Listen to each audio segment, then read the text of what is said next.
Welcome everyone to today's webinar, Workforce Recruitment and Retention and Overview. My name is Maureen Fitzgerald and I'm from the Great Lakes Addiction Technology Transfer Center. Our presenters today are Dr. Michael Hoge, PhD of Yale University, and Jennifer Parks, MSW of the Massachusetts Department of Public Health Bureau of Substance Addiction Services. Tell you a little bit about the Great Lakes ATTC. We are one of 10 U.S.-based regional and 6 international HIV ATTC centers. The Great Lakes ATTC serves HHS Region 5, Illinois, Indiana, Michigan, Minnesota, Ohio, and Wisconsin. Like all the ATTCs, we're funded by the Substance Abuse and Mental Health Services Administration. And about this webinar series, this is the first in the 3-part series focused on workforce development. Today's webinar will focus on recruitment and retention. And as Cindy mentioned, all the webinars will be recorded and available for viewing along with PowerPoint slides. In fact, the PowerPoint slides are available to download right now in the upper right corner of your screen. Some housekeeping items. Today's audio will be broadcast through your computer speakers, so please make sure that they are turned on and up. There's no call-in number available. You can, as I mentioned, download the presentation slides and related resources from the file pod at any time during the presentation.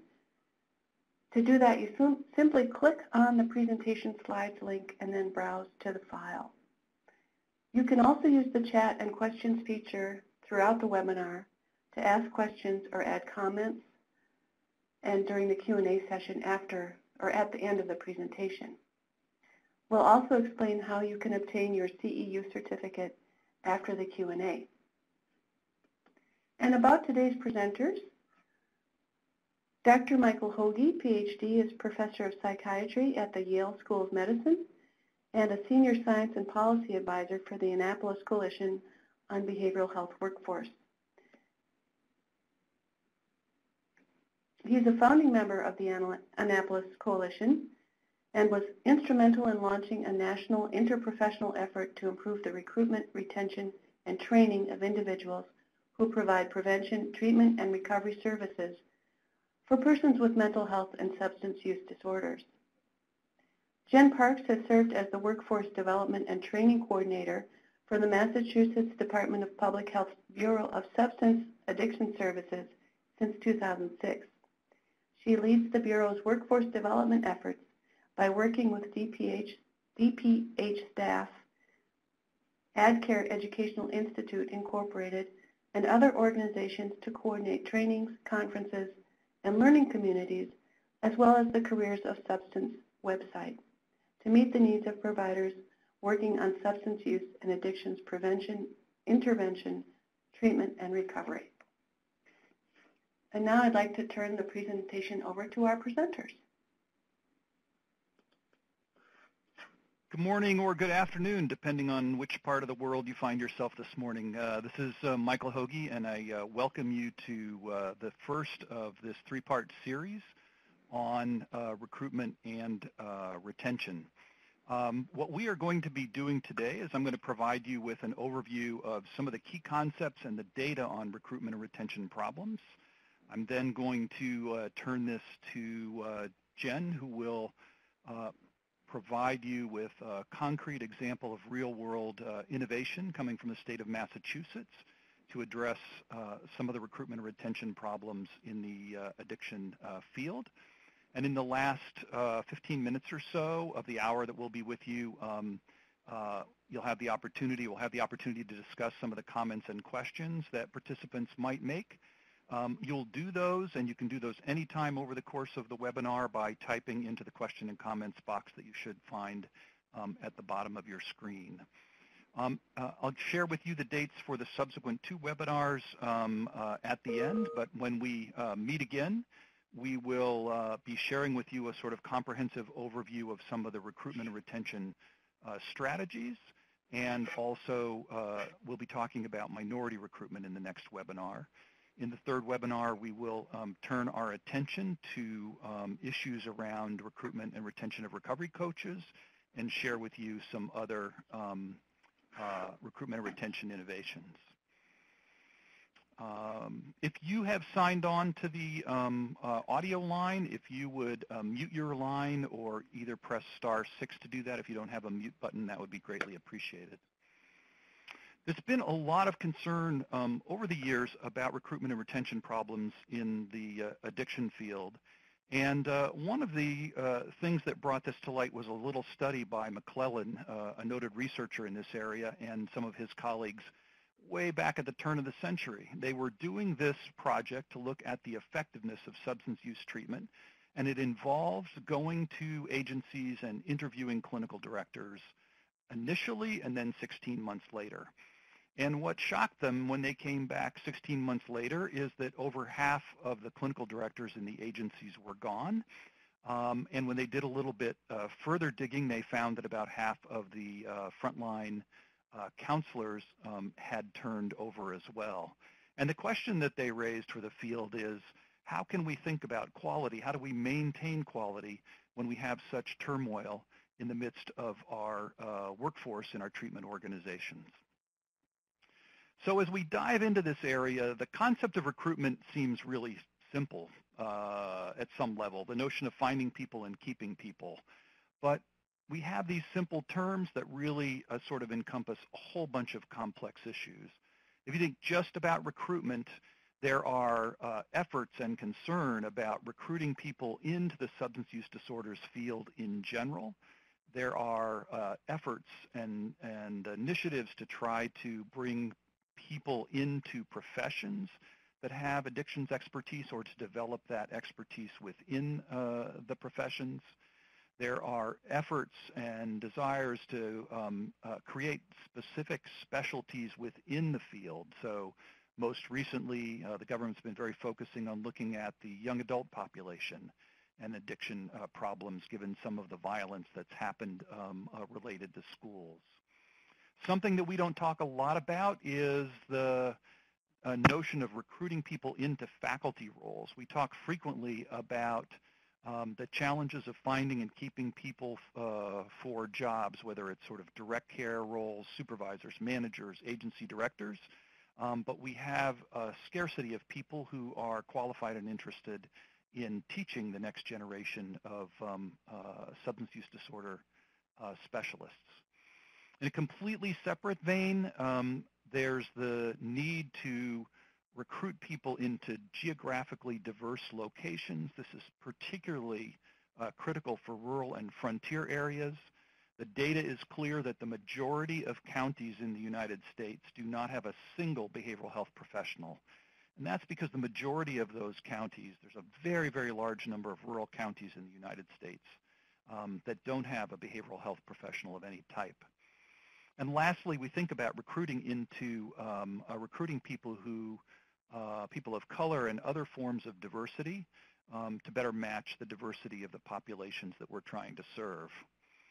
So we spend a lot of time recruiting people. This slide is meant to depict our common approach to retention, which is borrowed from fishermen who use what we call a catch and release strategy.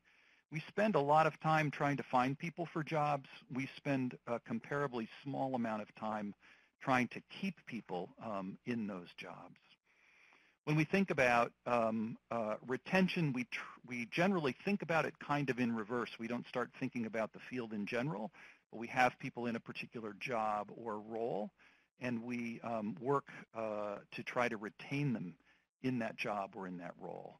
One of the things we may do is work to retain them in the agency by moving them around if they're looking for variety in their work or opportunities for advancement.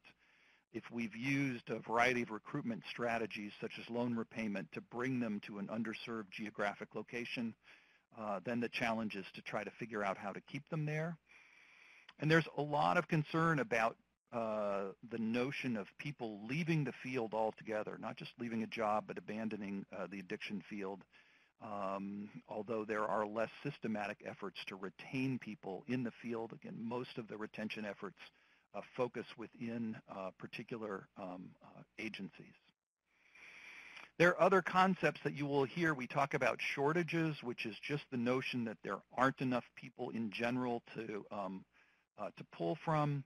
We talk about the concept of maldistribution, which is no matter how many people there are, have we distributed them? Do we have even enough distribution across the various areas of the United States and the population centers to be able to address the clinical and treatment need that occurs? The concept of turnover is the typical metric that we use, the typical measurement, which is how many people left their position or left their agency, usually over the course of a year. We talk about burnout, a complicated concept in its own right as a frequent cause of turnover. And we talk about aging out, which is a reference to the sort of graying of the workforce and concerns about people retiring in the not too distant future and complicating the recruitment and retention issues for us. All of this complexity is magnified by the fact that we're interested in different parts of the workforce. So our efforts and our concerns may vary if we're looking for addiction counselors, if we're looking for increasing the number of other professionals who have substance use disorder specialty training. An often overlooked group are direct care workers, which in this case I'm using that term to refer to people who generally do not have any advanced training or graduate training. These may be the people that staff our residential programs, who basically get on-the-job training for their roles, and we have very high levels of a turnover in that area. There's increasing interest in systematically recruiting and retaining recovery coaches, again, something we'll be talking about in the last webinar.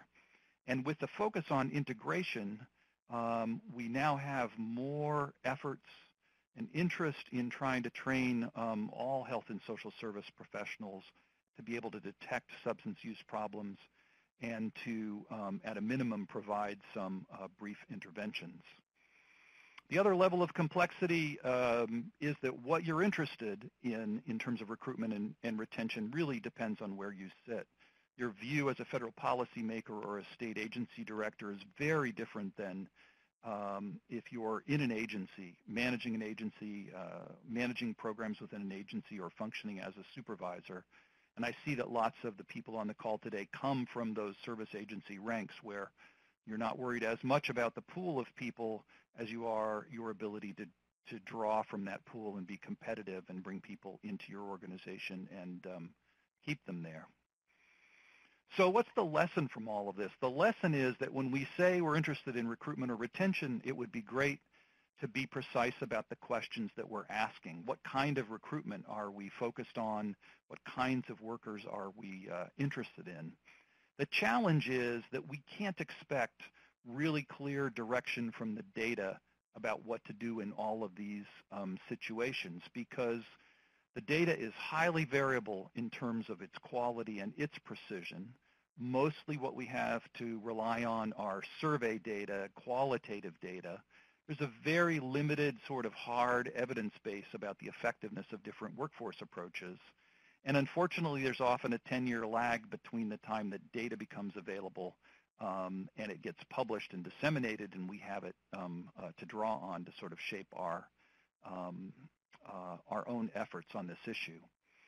So what is some of the data that we have? I'm going to show you something called the AHP Provider Availability Index in a second, and that will become clear.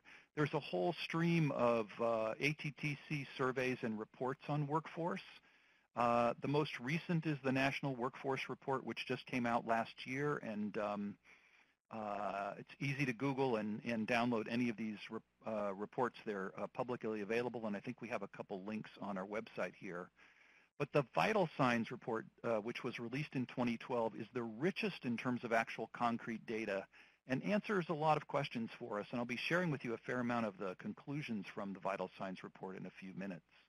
There are lots of other workforce reports and published pieces in the literature. To some extent, we also have to draw in behavioral health on the research in other fields because we don't have a very large and robust body of evidence in mental health or addictions on workforce issues. So AHP, which is a major provider of technical assistance, created a couple years ago this thing called the Provider Availability Index. And they used multiple data sources to try to calculate how many qualified providers there were to treat every 1,000 individuals who need substance use treatment. These kinds of analyses are very complex. They require lots of different assumptions, and the assumptions made in this analysis are not available to us because it's a proprietary index, but we were able to pull down from some of the news media about this index some of the data. And I've put the states that are covered by the Great Lakes ATTC in here, and I've also put in the national mean, which would be 32 providers per 1,000 adults needing substance use treatment. And I put in the high and low in the nation, 70 providers per 1,000 in Vermont and 11 per 1,000 in Nevada. So you can see a lot of the Great Lakes states cluster. There's a little bit of variability. Missing from this equation is, there's no clear standard or statement about what the levels should be, but it's at least one very serious attempt to give you some sense of what one group views as the variation across the states in terms of the robustness of the workforce. If we turn to the Vital Signs report, which was a very detailed survey of clinical directors across many agencies, lots of interesting things pop up. 60% of the clinical directors are aged 50 or older, which is where some of the concern comes about where is the next generation of management for these organizations going to come from. We have a workforce that is predominantly white. We have some interesting statistics on recovery status. Just about 30% of direct care staff acknowledge being in recovery, and it's 34% of clinical directors. There's about an additional 7% of individuals in the survey that chose not to answer that question. So the actual statistics here could be a little bit higher. When we look at advanced degrees, graduate degrees, we find that about 39% were estimated to have a graduate degree among the direct care staff. There's a movement to try to increase the percentage of the staff that has that, in part because graduate training is where individuals tend to learn most about evidence-based practices.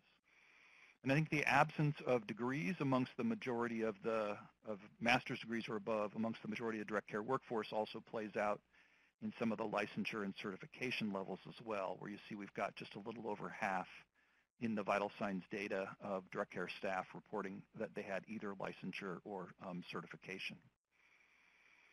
Some other data that's relevant to recruitment and retention that came out of Vital Signs about, amongst all the clinical directors, about 21% said they thought caseloads for frontline staff were too large. This is considered to be an issue that drives turnover, one issue, although I would have thought that estimate might have been higher, but you see the statistics that came out of this report. I was sort of shocked to see the next statistic, which is that among the clinical directors, the mean number of staff that they reported supervising was 23, which is a lot of staff. And it's complicated by the next statistic, which is that clinical directors were estimating they were spending about 17% of their own time in the provision of direct care services. So this is a pretty heavy burden for a clinical director in these roles. The final statistic here is one that we tend to rely on a lot in the field, which is that about half of the clinical directors reported major difficulties filling their open positions. And since we don't have a lot of great data on how many counselors we need, this is the kind of statistic that we turn to when we try to convince professions or state government or the federal government about the critical needs for workforce development in the addictions field. There are lots of different estimates about turnover rates. I mentioned to you the McClellan study, the quality study, which found 53% of the staff turning over. That was over a 16-month period. Steve Gallen, another giant in this field, wrote a great article years ago called The Toughest Job You'll Ever Love. His estimate was that the annual turnover among frontline treatment staff was about 25%. Ebby and colleagues did one of the few longitudinal studies where they followed organizations over time, and you can see the statistics here on counselors versus clinical supervisor turnover within the organizations. Vital Signs itself, from its clinical director survey, estimated that 18.5% of all direct care staff had turned over in the past year. That's one of the lowest estimates that I've seen. Again, this data is about 8 years old. And I'm not quite sure what to make of that, but I thought it was very striking. The other thing that was reported out of Vital Signs was that the same clinical directors are indicating that of the direct care staff hired in the past 12 months, 52%, hired in the last year, 52% had left the organization. So this highlights the critical period of sort of both recruiting the appropriate people to an organization and focusing intently on them in their initial entry into the organization in order to make sure that they adjust and, if they're appropriate for the role, that they actually stay. So what contributes to turnover? Clinical directors generally always cite salary, healthcare coverage, and benefits first, but there are lots of other things that staff complain about and cite in exit interviews and that clinical directors consider to be a concern. And I won't go through each of these. If you just take a second to look at them, I think that they'll intuitively sort of make sense to you. There is a fair amount of evidence that while salary and benefits are very important, that these other factors have a very significant impact on whether people stay in jobs. And even something like recognition and appreciation appears to make a difference in terms of how long people stay. So while money may be constrained, there are certainly many other things that we can focus on within our organizations. And we'll be talking a lot more about that in the second webinar series. So what about money? The best information we have comes from a 2011 survey that was conducted by the National Council on Community Behavioral Health. They did report out substance use positions separately. This first statistic here is that the median salary for a direct care worker in a 24-hour residential treatment program was $23,000. This data probably came from around 2010 or so, but obviously a very low salary for someone trying to make their way and to be able to pay for their living expenses through this kind of job. The information below shows you what a master's level social worker or counselor was making in various settings. So $41,000 in an addiction treatment organization that had outpatient and residential, about $7,000 higher on average if working in an addictions position in a general or psychiatric hospital, and another $10,000 higher if working in a federally qualified health center, an organization which generally has higher reimbursement rates for the services provided under the federal structures that reimburse these organizations called FQHCs. On the upper right there, it suggests that behavioral health social workers make about $5,000 less than social workers working in other healthcare settings, such as a social worker in a general hospital that might be working in a med-surg unit, for example. And this study is famous for one of its conclusions that that social worker would make less than a manager at a local Burger King.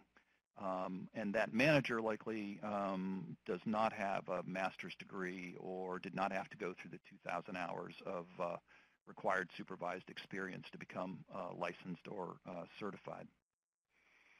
What do we know about the impact of turnover? Disruption of client therapeutic relationships is a huge concern.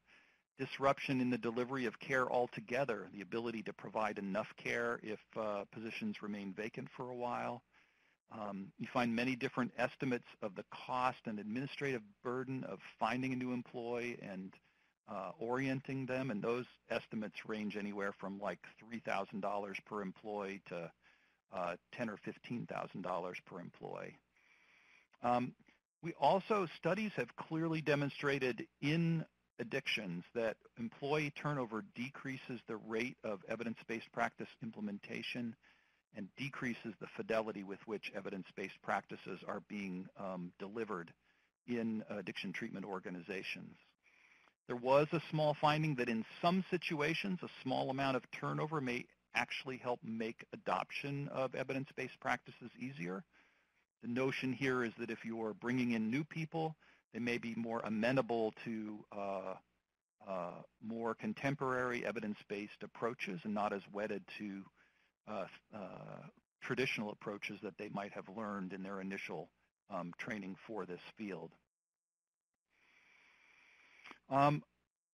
There has been some work in trying to understand what turnover means, and this one study by Waltman is very helpful.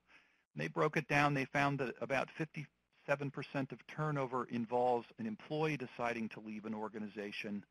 About 12% focuses on terminations, which again comes back to the importance of us focusing on doing our best to find the right people to enter these jobs. But 29% of turnover had to do with within agency transfers, moving people around in organizations. And one of the huge implications of this is I do not think that we pay enough attention as within our agencies as we manage programs and manage entire agencies at the impact of moving people from one team to another or one role to another as it affects overall quality of care. And we have pretty good ways of measuring quality of care now because of the fidelity instruments that are available to us through the evidence-based practices. The types of things that clinical directors cite as the difficulties that make it hard to fill positions, inadequate number of qualified applicants comes up, and then insufficient funding for open positions. So sometimes vacant positions don't have much to do with the absence of an applicant. They have to do with the inadequacy of funds, at least for the moment, within an organization. So positions stay vacant for an extended period. As you go down this list, you can see small applicant pool in geographic areas, which are probably mostly remote. The 13% cited lack of interest in the position. This is a lack of interest in the work or the stigma that's associated with having an addiction and the stigma that's been documented amongst workers who are treating those with addictions. And the last thing here, you have 3% of clinical directors citing the poor reputation of their own facility as a reason that might make it difficult to recruit. When you look at the reasons that applicants do not meet minimum requirements, the basic thing that emerges here is the lack of little or any experience in providing this treatment and the lack of formal training and education to do the work. If you go down to the end of the list, you'll see about 20% of the time a basic concern about whether the applicant has the social or interpersonal skills that would be necessary to do this quite complicated work. If you turn and look at the National Workforce Report that came out last year, it highlights some of the more current trends that are making this much more complicated, and that has to do with the Affordable Care Act, which has expanded access and also put new educational and licensure requirements in place for staff to be able to bill for services. We have the increase in demand related to the opioid crisis. We have, with the promotion of evidence-based practices, we need more qualified individuals who have competency in those areas and who don't have negative attitudes towards the use of medications to treat individuals with substance use disorders.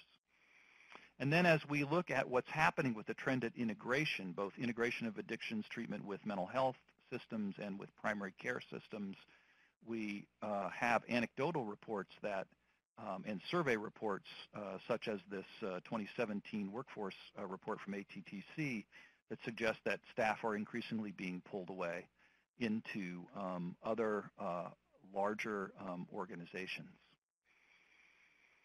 The Bureau of Labor Statistics, which is a federal agency, suggests that the growth rate in the number of substance use counselor positions is among the highest of any occupation in the United States. It's at the very top, and that does not account for the need to replace people who leave the field altogether. So as we look forward, there's just an increasingly compelling need to find new workers and to redouble our efforts to keep the ones that we have. So we have some major challenges. We have to implement and demonstrate the effectiveness of interventions. We have to work on disseminating and promoting broad adoption of interventions related to recruitment and retention. And then we have to try to sustain those and really engage in a continuous workforce improvement effort over time, as opposed to looking at this as a sort of temporary issue that we have to fix. And as a field, we have to try to scale workforce interventions to what they call move the needle, to have enough difference that the size of the workforce and the retention within the workforce begins to substantively change so that we can meet the increasing levels of demands. I have a lot of people, agency directors and managers, that will tell me that it's sort of hopeless, that unless there's more money, they can't do anything about the workforce problems. And there's clear evidence that underfunding of services negatively impacts the workforce, because if the money is not adequate, the size of a workforce in an agency is constrained, the wages and benefits are suppressed, and you see this increase in caseloads, burden, burnout, turnover. And there's actual economic models that show that the benefit of pursuing a career in these fields then declines, and so recruitment becomes more challenging. So we certainly have a lot of very significant issues before us. But my answer to that perspective that there's nothing that we can do is that there's two things that we have to always be about. One is advocating as much as we can for better funding and better support for these types of services, so that in turn allows for better support of the workforce. But there are many things that we can do on a day-to-day basis while we're advocating in the larger sort of political arena that definitely impacts recruitment and retention in our organizations. I'm going to be sharing with you sort of a broad overview next time of all of those strategies, but we wanted to make sure and focus on real-world innovation amongst one state. And I invited Jen Parks to share with you what Massachusetts has been doing, one innovative intervention in this arena. So Jen, I'll turn it over to you. Great. Thank you, Michael. And thank you, everybody, for having me on today. I'm going to go ahead and share my screen, and hopefully you'll be able to see the website. And so, again, I really appreciate being on and having an opportunity to talk a little bit about the Careers of Substance website that I've been working really hard on for the past, 5, 6, 7 years now. Before I do that, though, Michael asked me to give a little bit of a brief overview about what's been happening in terms of workforce development efforts across the board in Massachusetts here in the Bureau of Substance Addiction Services. So I'm going to do that first and hopefully have enough time to get you through the website as well. So back in 2010, we launched, or we put out the Massachusetts Substance Use and Addictions Workforce and Organizational Development Strategic Plan, which you can actually access by going to the website. It's just at the bottom of the homepage, and feel free to take a look at that. A lot of the information is still really relevant today. And what we did was we used the information that we gathered from that strategic plan to put this website into place. It really facilitates and encourages, as you see here, collaborative efforts to implement the plan and its vision. So, so once we launched the website, we started continually updating it. We've added new features, and I'm going to show you some of those today.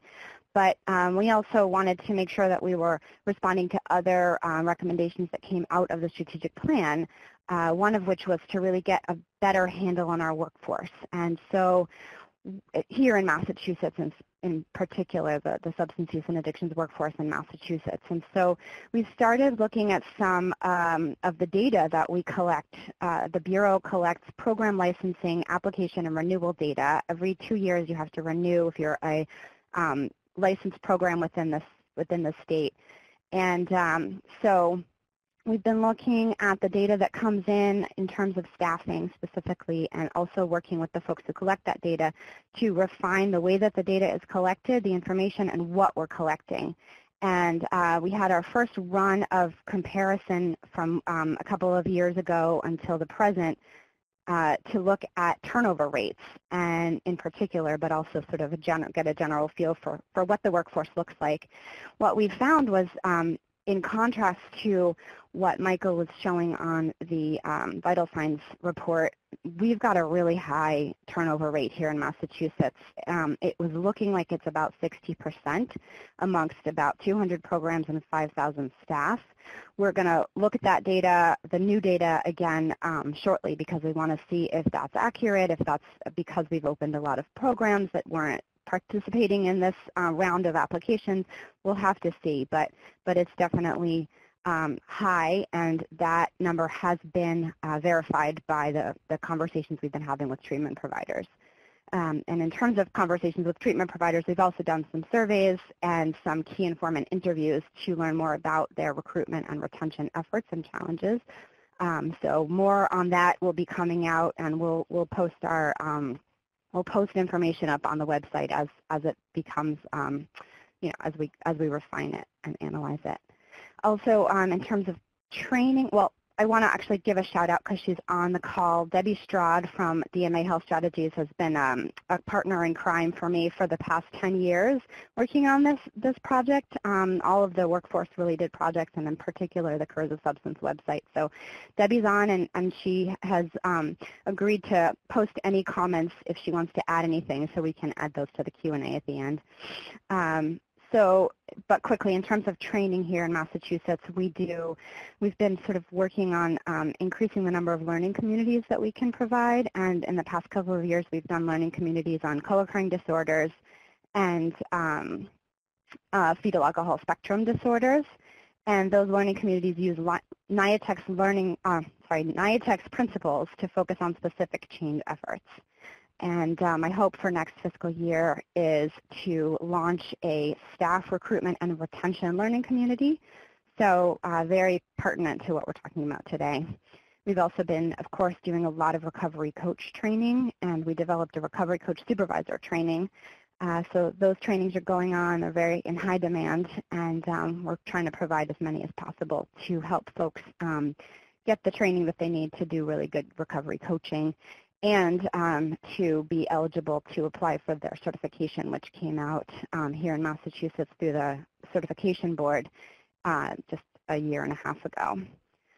And then finally, in terms of workforce development overall, we've been very fortunate to have a governor and Secretary of Health and Human Services who have focused very closely on our work, in particularly in light of the opioid crisis. And so what we've been able to do with some of the professional training folks out in the community, and we have a lot of educational programs here in Massachusetts, is that there are now all the medical schools, nursing schools, dental schools, and physician assistant schools have adopted a set of core competencies related to substance use disorders, and the schools of social work have adopted a set of core principles related to substance use disorders.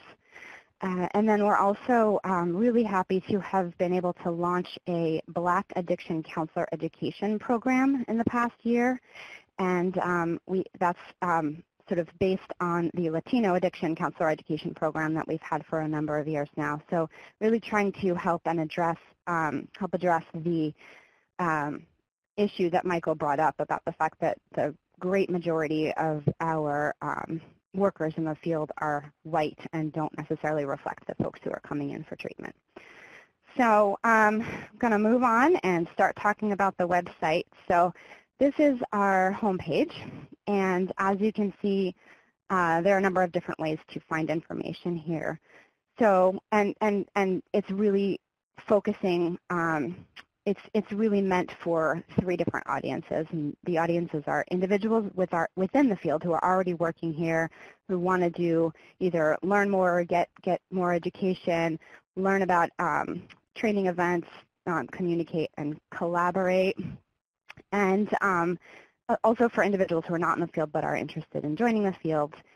And then, of course, it's for organizations who are interested in learning more about different strategies or posting job positions, and I'm going to talk about all of that in a minute.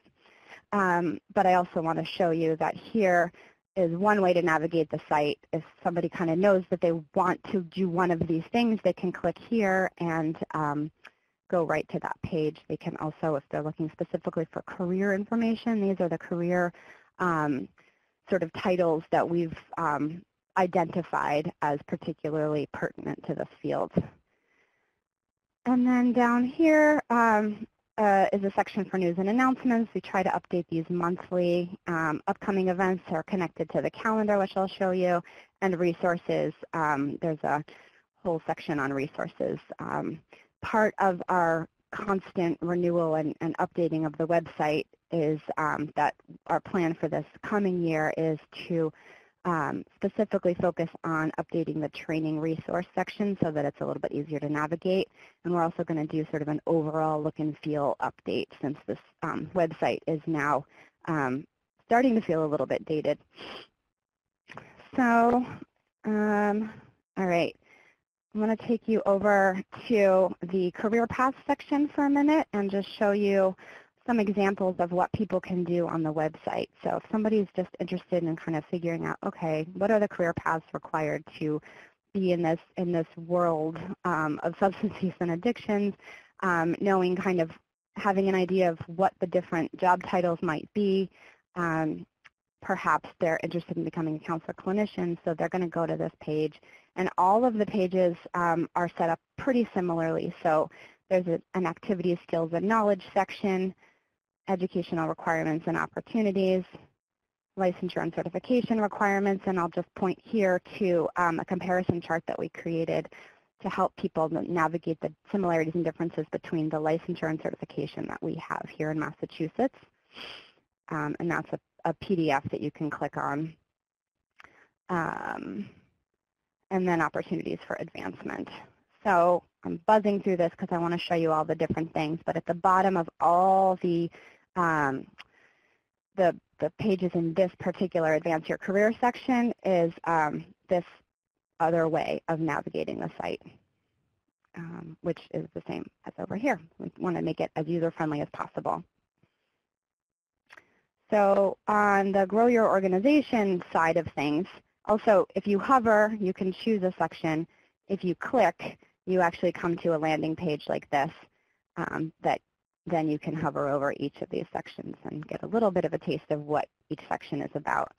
I'm going to take us right to the recruitment page and just show you a couple examples of what this page has to offer. And a lot of it is sort of tips and success stories. Actually, all of so like we had at the bottom of the Advance Your Career section, there was a box at the bottom that's the same on every page. This is the box that goes at the bottom of all of the Grow Your Organization pages.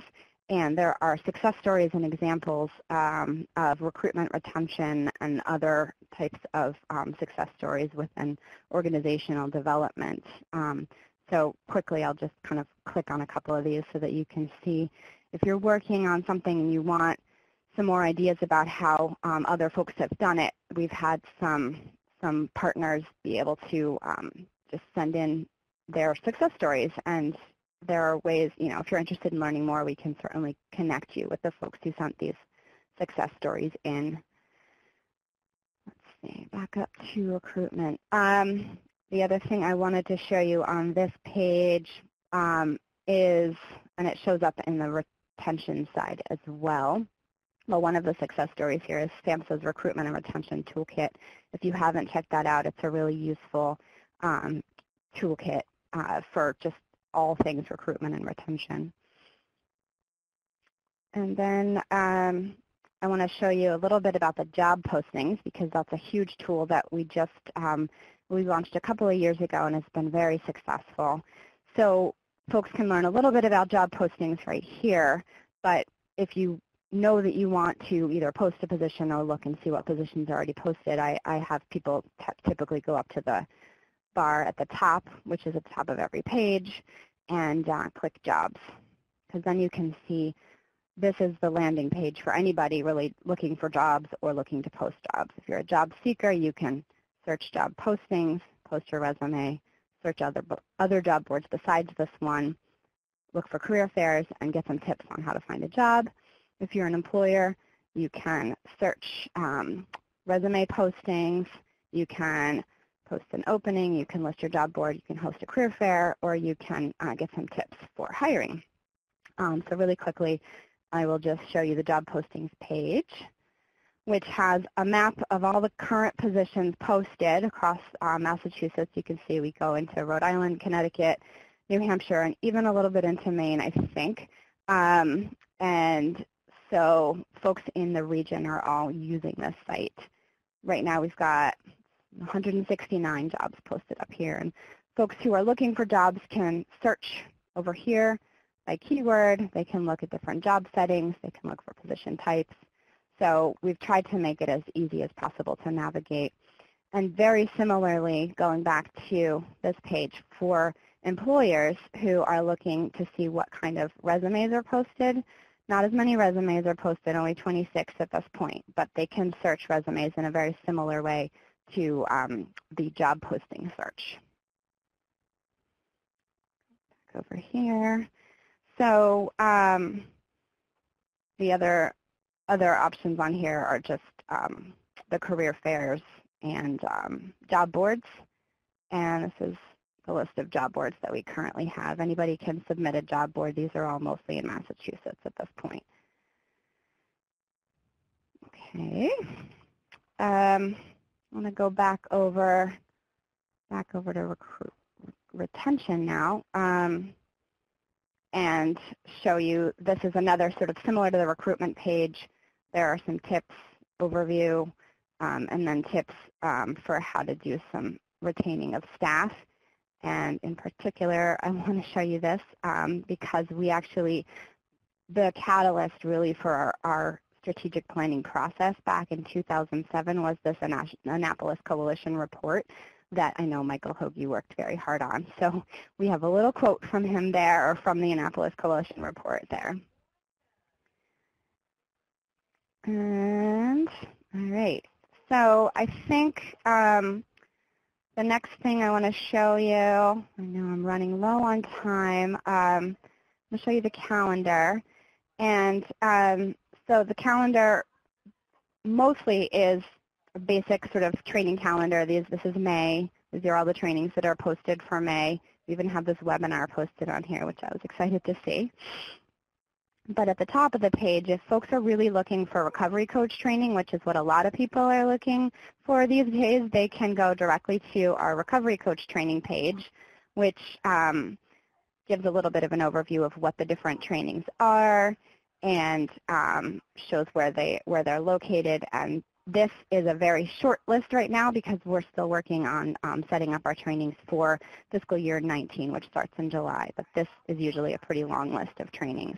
We do a lot of Recovery Coach Academy trainings and ethical considerations trainings and a number of other ones. So back to the calendar, the other feature at the top here is if an organization is looking for a specific training for their organization, they can fill out a training request form. That form comes directly to me, and then I can help that organization figure out if there's a particular trainer we can send to them, or if there's a training that they can send their staff to. If anybody can post or can submit an event for the calendar, but they do have to log in to the site And at the top of the page, there's a way to, if you're already registered, you can sign in. If you need to register, you can register. It's all free. The job postings are free. The calendar postings are free. We just ask that folks register so that we can more easily communicate with them and they can make edits to anything that they submit. And then the other feature of the calendar is just that you can look at it in a number of different ways. You can see by week, by what's coming up, online only, and then there's a search bar as well.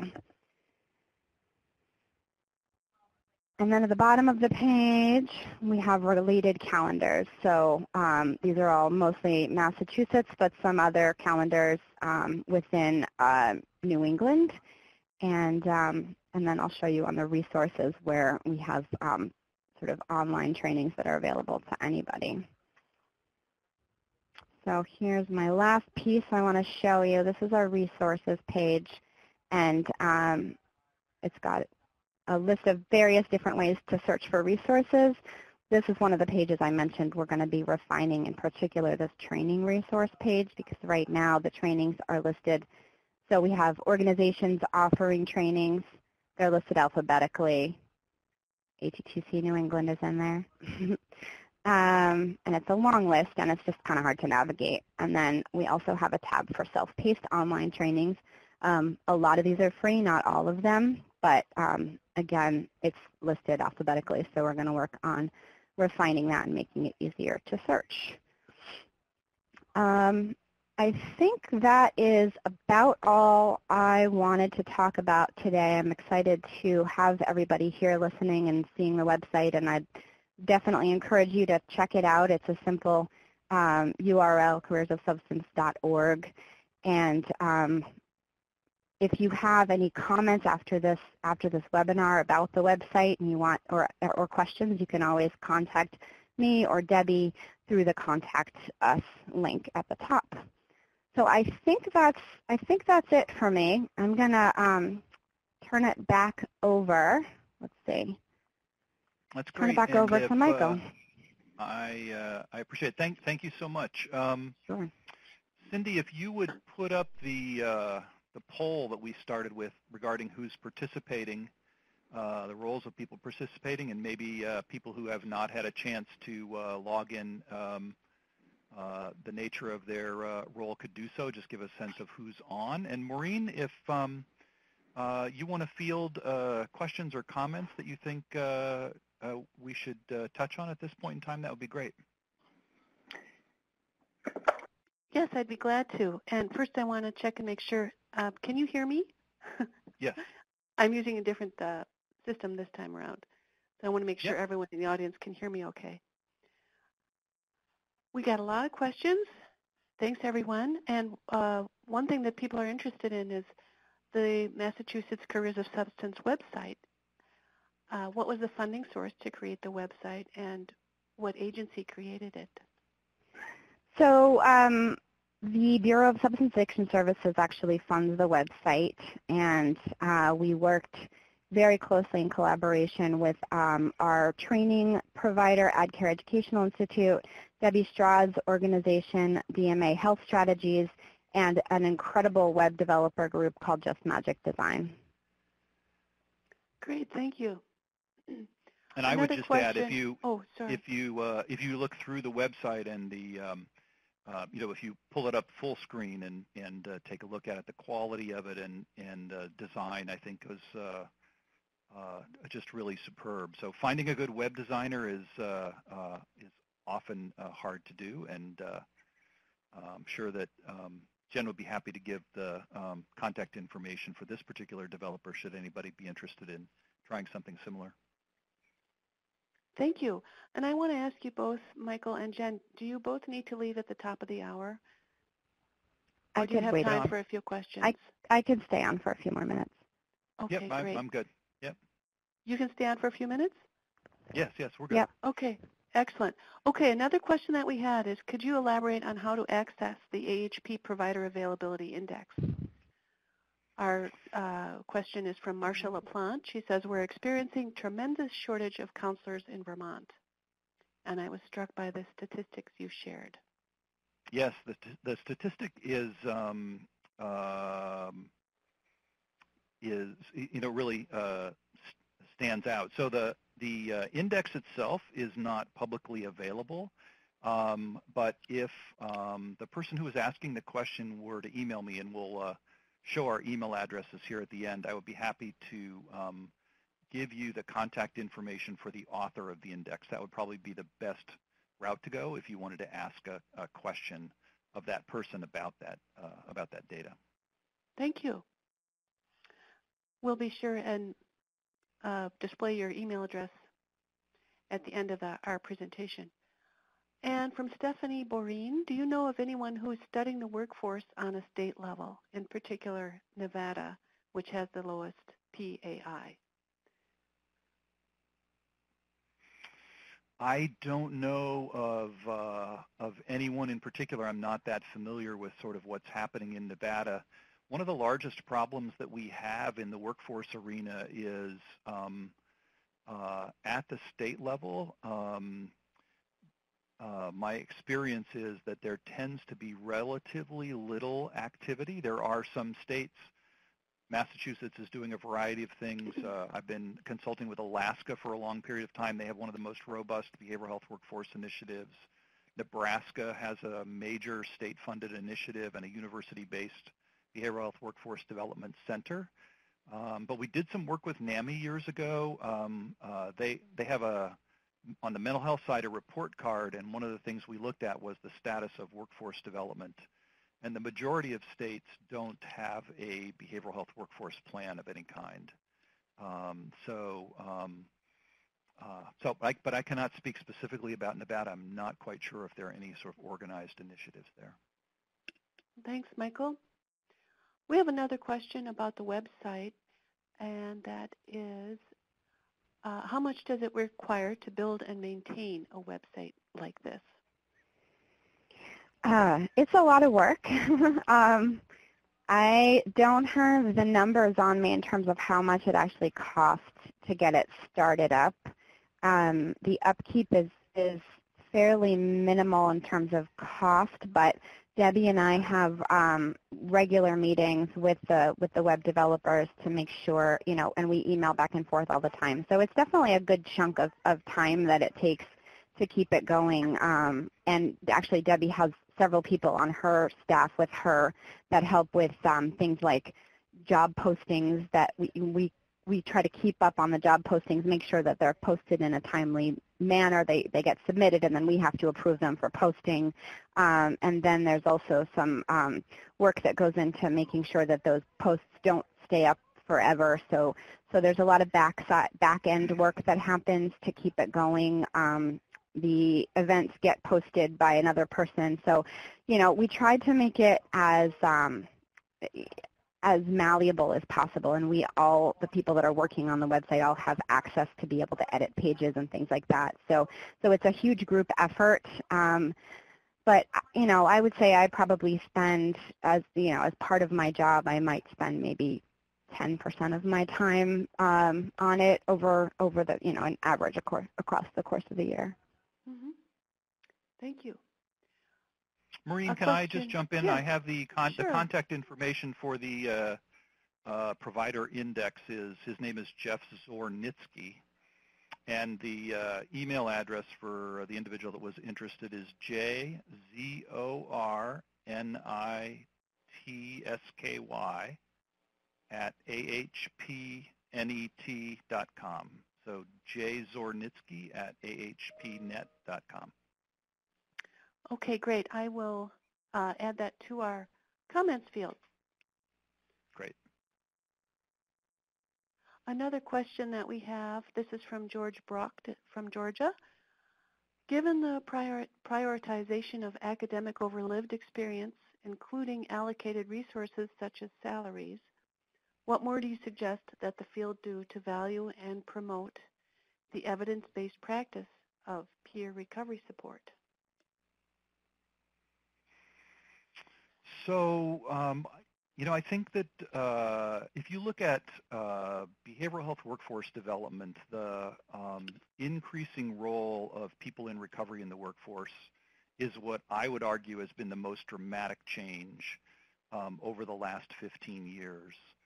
And, that's been due in part to some of the Medicaid changes that allows for reimbursements for some types of personnel. But, the creation of competencies and that being followed by formal curricula and certification programs and then linked to reimbursement. And maybe that's more so on the mental health side, but it's been sort of a fundamentally major sort of development in the field.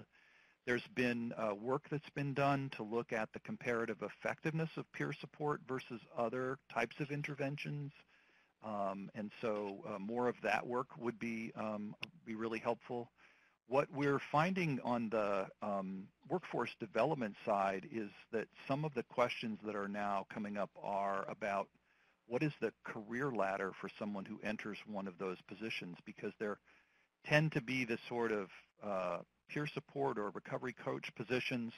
In some organizations, there might be a recovery coach supervisor that position someone could move into, but there isn't a clear way to move forward in terms of career development. And I think that's one of the issues that is on people's minds about how to have not just these jobs, but actually careers that provide the opportunity for growth and advancement like you would expect in other careers. Thanks, Michael. Let's see, another question that we have, it's about the Careers of Substance website. And if you post a resume on the site, how private is the information? I don't want to post one and have just anyone contact me. It's pretty, well, I'm trying to remember, actually. I might need to jump on and see. It's the information, you can choose to post as much information as you want on the posting, and then the resume itself, I'm just going to click on one really quickly and see. It's pretty basic, but then there is the PDF of the resume that can get posted, and anybody can click on that and see it. So if you want it to be more private, it probably wouldn't work too well. Okay. Cindy, could you post the second poll, which we're going to put up a poll that asks, if you're in a service organization, for you to just share what you think the estimate is of turnover during the past year in your organization for individuals involved in direct care. So if you care to weigh in on that and share your data, that would be great. You'll see the poll, I think, in the middle of your screen.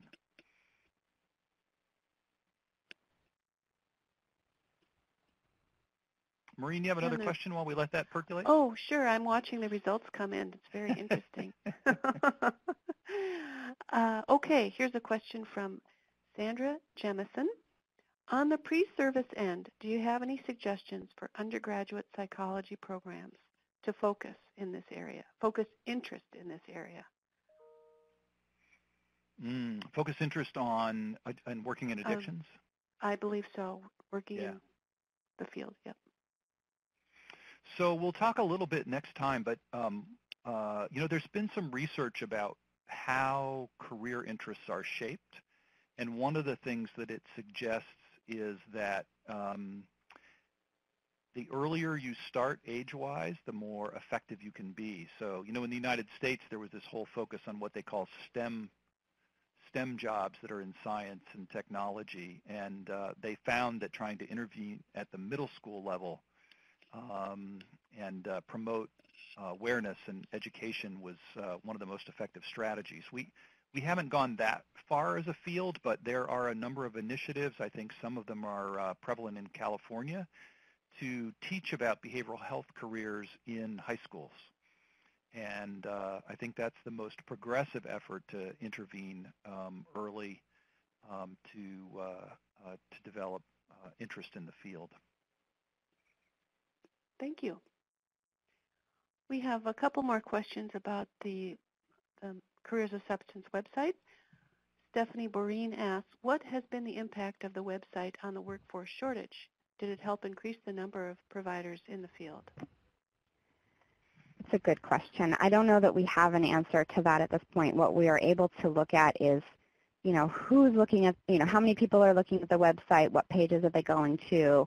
We do know that we do get some feedback in terms of job postings and whether job postings led to people hiring folks from the website. And, we're getting kind of mixed reviews on that. I think we're not going to know that unless we really kind of survey the field a little bit. But in general, what we're trying to do with our workforce data collection efforts is to see whether the efforts, all of the various workforce development efforts that we've been putting into place have been making a dent in the workforce retention and recruitment issues that we're seeing. So not sure. It's kind of hard to figure that piece out. Debbie, if you have anything to add, if you're still on and you want to type it in, feel free. Thanks, Jen. Here's a related question. Is Massachusetts doing any media campaigns on workforce development? And if so, what have the results been? We haven't been able to do any media campaigns on workforce development in particular. One of my mantras is always, we're very focused on the opioid crisis right here, right now, of course. My mantra has always been, we can't think about expanding services without making sure that we have the workforce to support those services. And so far, that message is just me kind of putting it out there. But I do have a lot of support in the Bureau and in the department to get the word out a little bit more about our workforce development efforts. So far, though, really we've just been focusing on marketing the website. We have little cards that we hand out all over the place. We go to career fairs. We set up tables. We, try to get the word out about the website. We just launched a newsletter to anybody who is on our list now, and anybody can add themselves to the list going forward. But no, we haven't been able to do a media campaign on this because the media campaign money has all been going really towards fighting the opioid crisis at a treatment level, and also promoting our helpline, which has recently been updated and is actually a really amazing tool. So not yet. Well, thanks. If I could draw people's attention to the poll, it looks like people are done sort of weighing in. So you see that the scale or the range receiving the most endorsements is 20 to 30% per year. But we have a not insignificant number of organizations that are experiencing a turnover rate in direct treatment staff that's not, between 20 to 30%, and then a small number at 40 to 50, 50 to 60, and greater than 60%. So I'm sure these organizations vary somewhat in the kinds of the types of services and sort of level of employee and the like, but very significant in terms of the level of turnover and obviously if you think about the amount of burden that creates on the organization and disruption in the service, very significant as well. Thanks, Michael. Let me see if we have some more questions coming in.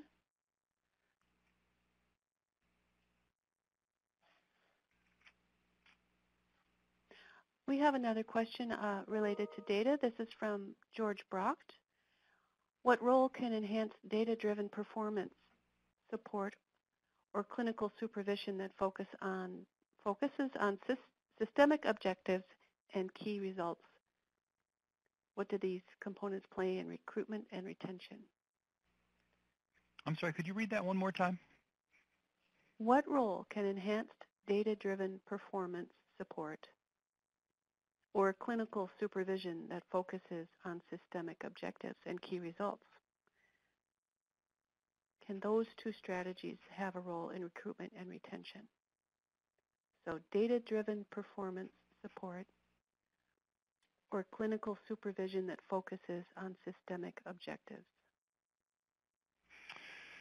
So I'm not sure I fully grasp the question. I'm going to get the second part of it, but I often quip that one of the reasons that to some extent we end up using an any warm and willing body approach to staffing vacancies. And the reason, the vacancy is there, we struggle to find people, and we take people maybe that we think aren't the best qualified or even qualified. The reason that I think that's possible, that it's just, I don't mean possible in that it's effective, but the reason that it's even feasible that someone would think of doing that is that we, by and large, don't have much data, useful data that's generated in our service system that we can then use to link back to the performance of an individual worker or the clinical outcomes of our systems in general. And in the absence of data, the question or the metric is simply how many people we're seeing or for how long or in what modality. They're just process measures. And so I think that, there are good measures of clinical outcomes in behavioral health. And I think the use of those is going to be essential to drive kind of a different dynamic in our field where we get away from that any warm and willing body sort of approach. We will be talking next time about more specifically about the range of interventions. And I believe I will tell people if there's only one thing that you can do in your organization from a workforce perspective, it is to focus on supervision. There's another line that people often say, which is you never really work for an organization, you work for a supervisor. The supervisors are a more stable portion of your workforce. They experience less turnover, and they have enormous impact over what your frontline workers do. And they will also defeat whatever you're trying to do at an organizational level if they don't buy into the agenda or the approach. So, and I think in the addiction field, the focus on, SAMHSA and CSAT and other groups have invested a lot in the development of supervisor competencies and trying to promote supervision, but we have a long way to go as a field in really providing substantive quality supervision about the work, not just about administrative stuff, to the workforce. Thanks, Michael. I'm wondering if we could put up the slide about the future webinars. Yes. I'll turn that over to Cindy. Would you like to pull up our, I think that was on the end of your presentation, yes. Michael? Yeah, okay. The last two slides, second to last, has, if you go back up one slide there. Sorry, so, jumped ahead. Okay. June 28th, 11 Central, noon Eastern. Again, we will talk much more specifically about recruitment and retention strategies. And Dr. Paris, who has been working with me on organizing this series, will be talking about recruitment and retention strategies related to people of color. And then on July 25th,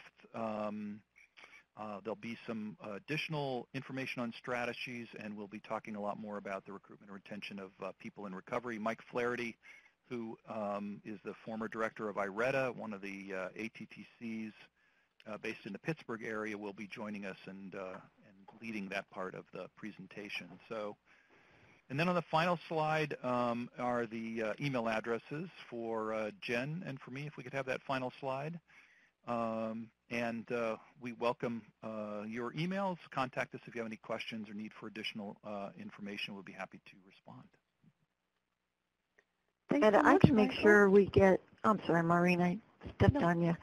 I can make sure that we get a registration link for both of those webinars out to all the attendees and registrants for this one. Would that be helpful? That sounds great.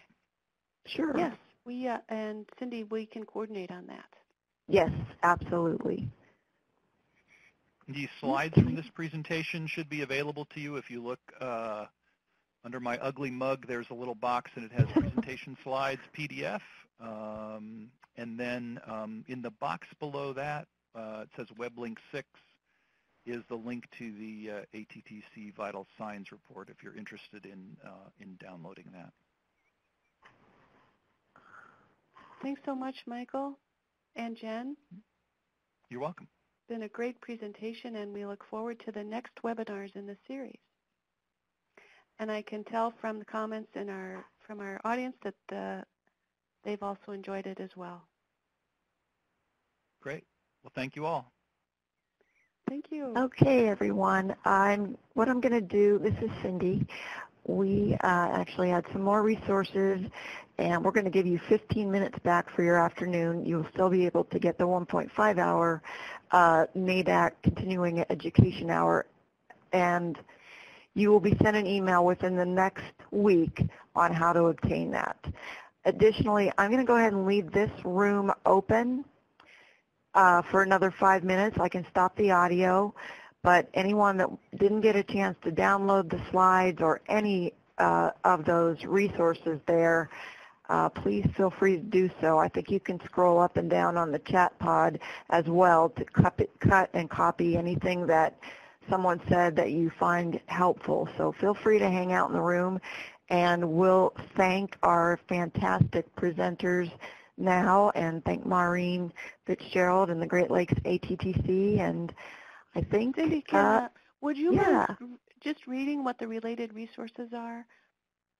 Absolutely. That you just put in the box. Yeah, in the lower corner? what I did, yes, on that very bottom right where it says related resources, those are actually links, live links to different pages, website pages.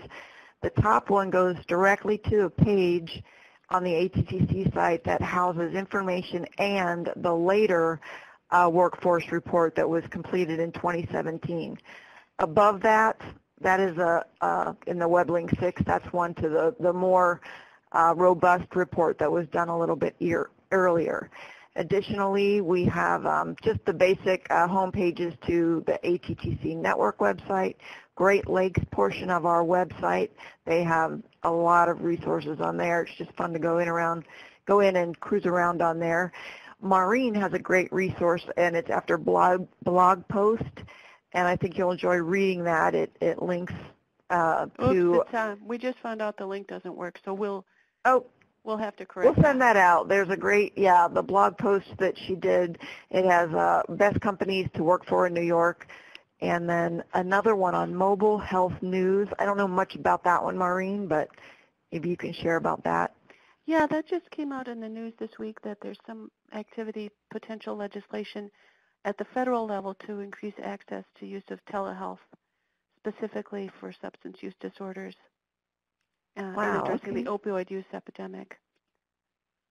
But it looks like great. Thanks for putting those up, Cindy. Yeah, and thanks one more time to Michael. We appreciate your time.